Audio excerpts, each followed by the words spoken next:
Bueno, arranquemos.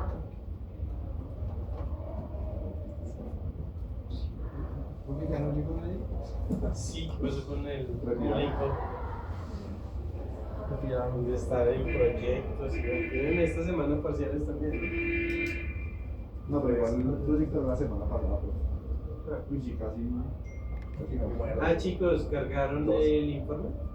No, No, yo lo mandé. Yo les envié un correo. Sí, pero Bueno, yo les vuelvo a activar. Necesito que me lo envíen al campus. Sí, para que lo vayan a cargar. ¿y hasta cuándo habría que ser profe? ¿Cómo? ¿Puede haberlo hasta este fin de semana? Sí, hasta el pasado. Pero, pues, Porque se movió por el parcial. Nunca se pudo conectar de la aprobación. Bueno, entonces, sí, chicos, voy a tratar de mañana de entregarle las notas del segundo curso.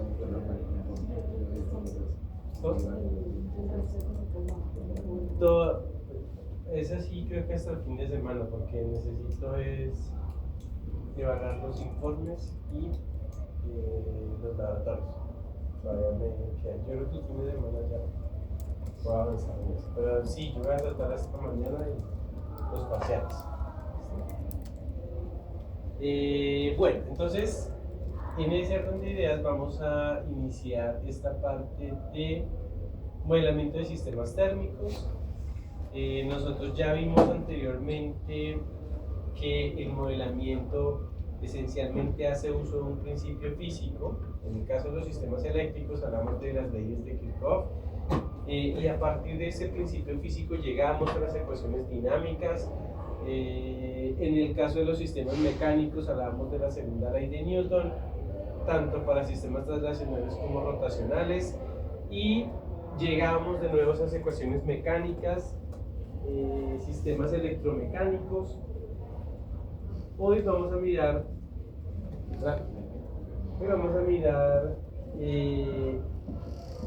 cómo se definen las variables, cómo se definen las entradas, salidas y en qué consisten las ecuaciones de un sistema térmico. Sistemas que almacenan energía, sistemas que me permiten medir esa variable física importante en muchos aspectos de la vida de cada.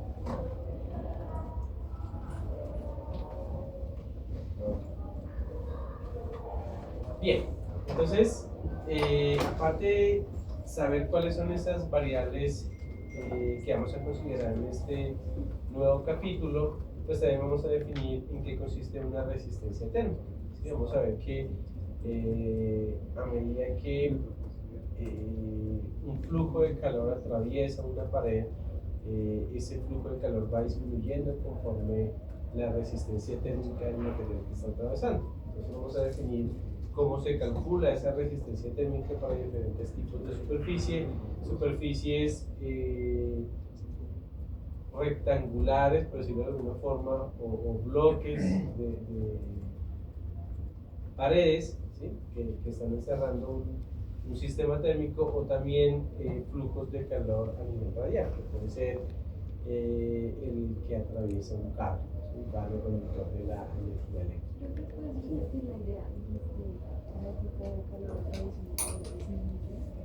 Sí, por la segunda ley de termodinámica, el flujo siempre va de mayor a menor.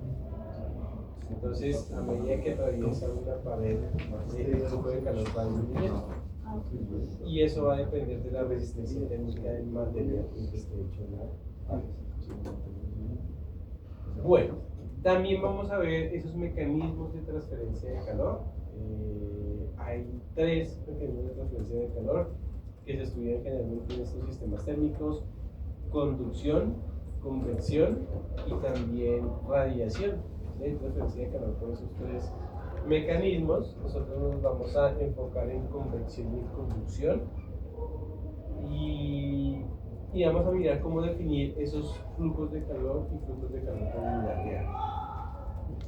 Bueno, entonces, antes unas características de los sistemas de temperatura. Ya sabemos que La temperatura es una medición de qué tanto se están moviendo las partículas, el vapor promedio del movimiento de las partículas, a mayor movimiento, mayor temperatura. Y la otra característica es que cuando nosotros vamos a realizar un proceso de medición de esa variable física, necesitamos que exista un equilibrio térmico, ¿sí? Que el material o que el sistema que necesitamos medir esté en ese equilibrio térmico que ocurre cuando generalmente están dos cuerpos en contacto y alcanzan esa misma temperatura, ¿sí? Es decir, ha llegado al estado estacionario. Ahí se habla de un equilibrio térmico. ¿Y por qué es importante el equilibrio térmico? Porque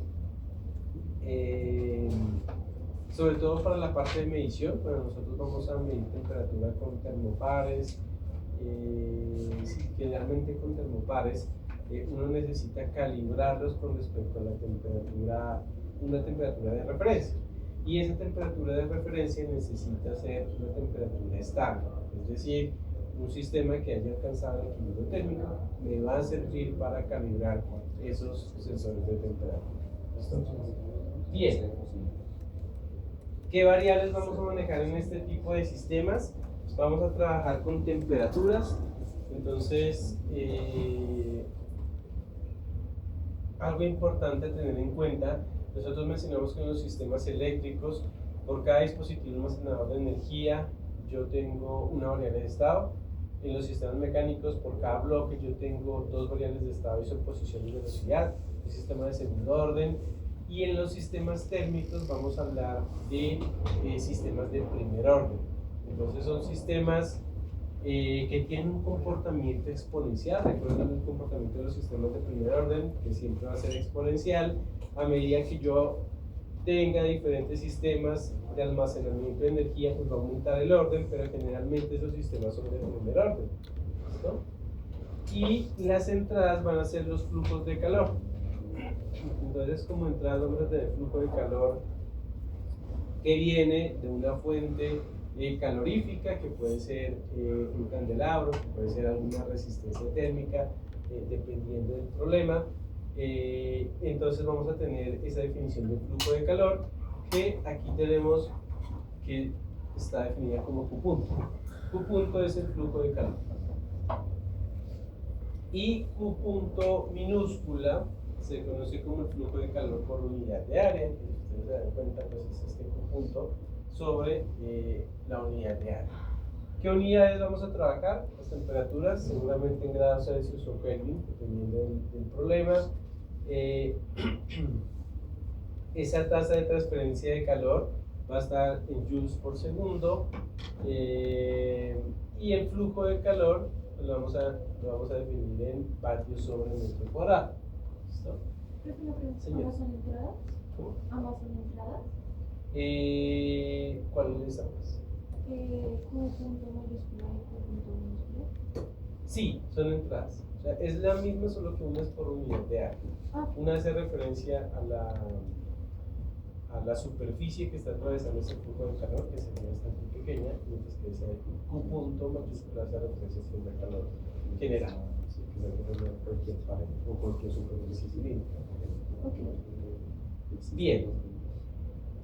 La integral, la integral de del flujo es la cantidad de calor o energía calórica transferida,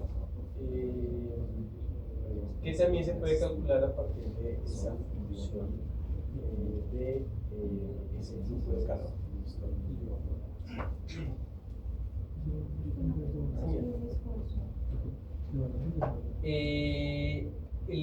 O sea, estas son las variables generalizadas. El esfuerzo hace referencia a las temperaturas. Bien, esas temperaturas están en un marco de referencia, en un sistema métrico internacional, el sistema americano, que nos permiten definir las temperaturas en términos de grados Celsius, grados Kelvin o grados Fahrenheit, dependiendo de las unidades que necesitemos obtener. Aquí tenemos esta tabla para hacer esa conversión de una escala a otra escala para tener grados Celsius.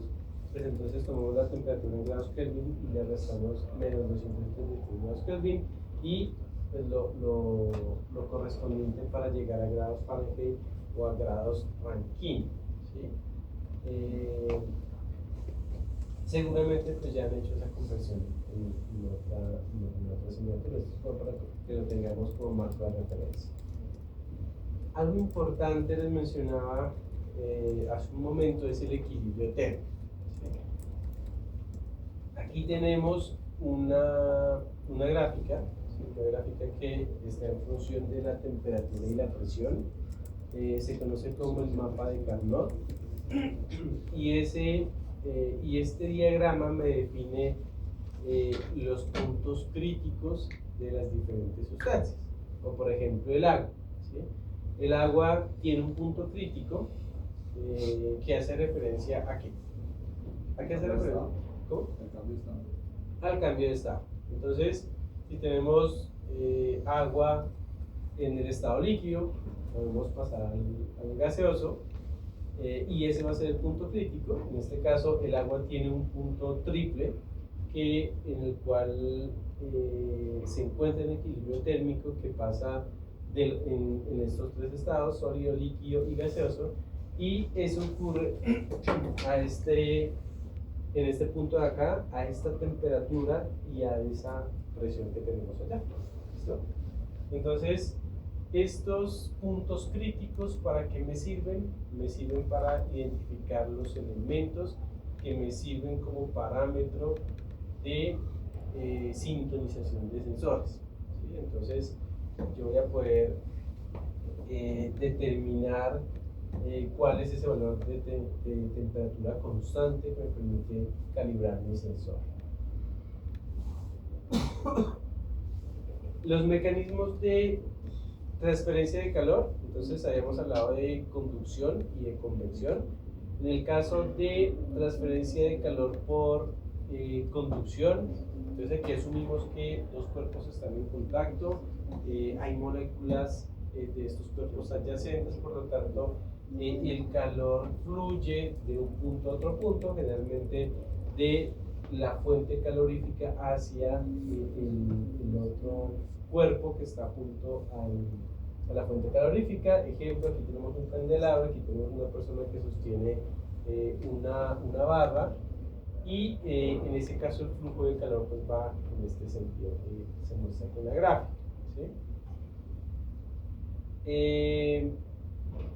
Como ya saben, los metales pues son altamente conductores de electricidad calorífica, por ende cuando ustedes están diseñando, construyendo un sistema de calefacción para cualquier aplicación, una incubadora o cualquier sistema de refrigeración, pues seguramente ustedes van a ver que hay resistencias térmicas, resistencias metálicas que permiten aumentar el nivel de la temperatura, generalmente sensores NTC o PTC que permiten hacer transferencia de calor por contacto, en este caso a través de conducción.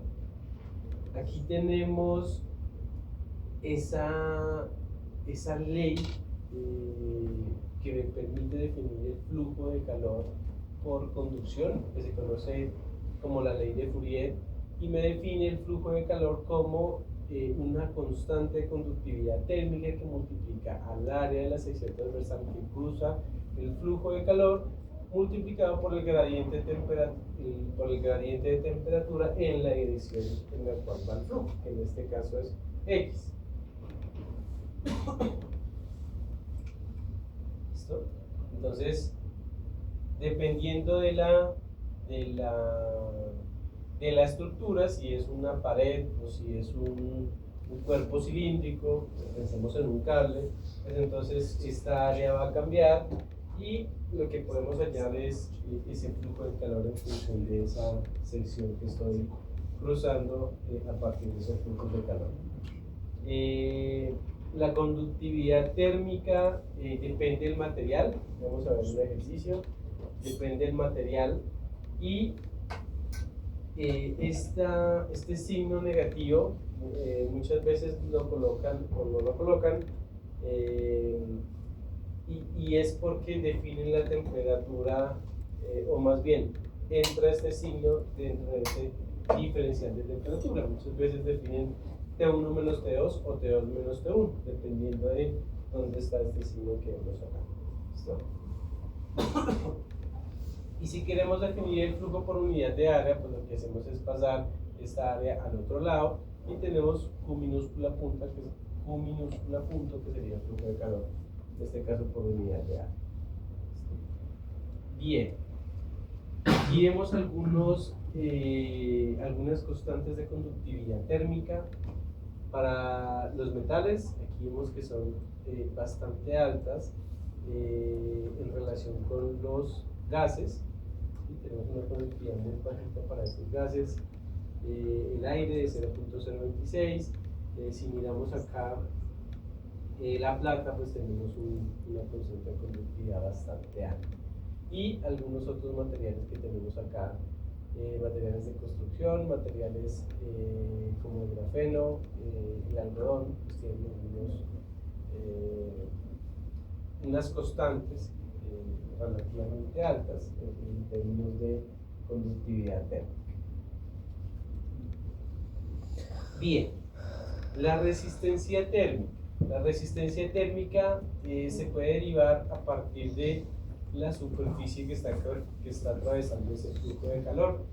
Entonces, si tomamos la ecuación o la ley de Fourier, esta que tenemos acá, y consideramos ese diferencial en la dirección que está atravesando ese flujo de calor, en este caso de T1 a T2, entonces podemos definir, haciendo la integral, ese flujo de calor en la dirección de X, y eso nos da este término que me relaciona a la resistencia térmica.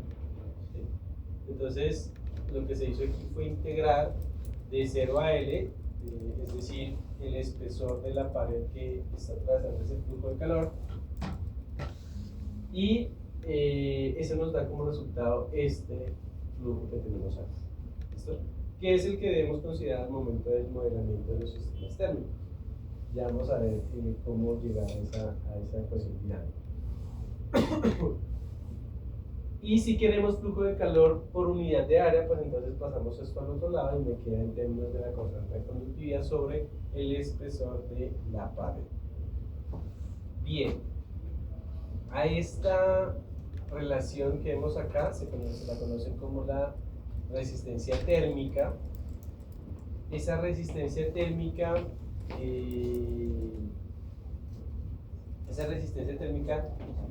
la podemos analizar como en el caso de los sistemas eléctricos, ¿sí? O un sistema térmico es muy similar a un sistema eléctrico, en el sentido de que los flujos de calor se comportan como la corriente que atraviesa una resistencia. Entonces, a medida que tenemos paredes que están siendo cruzadas por ese flujo de calor, pues entonces cada una de las paredes agrega una resistencia, y esa resistencia térmica me va a permitir definir cómo es ese flujo de calor que va de un punto a otro punto. ¿Listo? Si queremos hallar cuál es el flujo de calor total, pues lo que vamos a hacer es sumar esa resistencia total, resistencia térmica, en serie, y eso nos permite hallar el flujo de calor que atraviesa ese total de paredes, en este caso. O sea, ahí se podría decir que el flujo de calor sería como la corriente. La corriente, correcto. Mientras que las temperaturas corresponderían con temperaturas con ¿y las placas serían las resistencias? Las placas corresponden con las resistencias.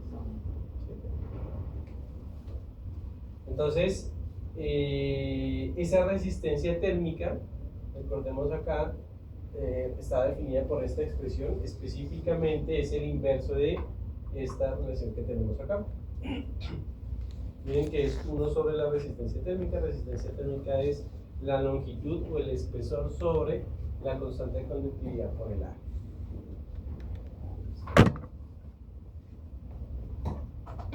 Ejercicio.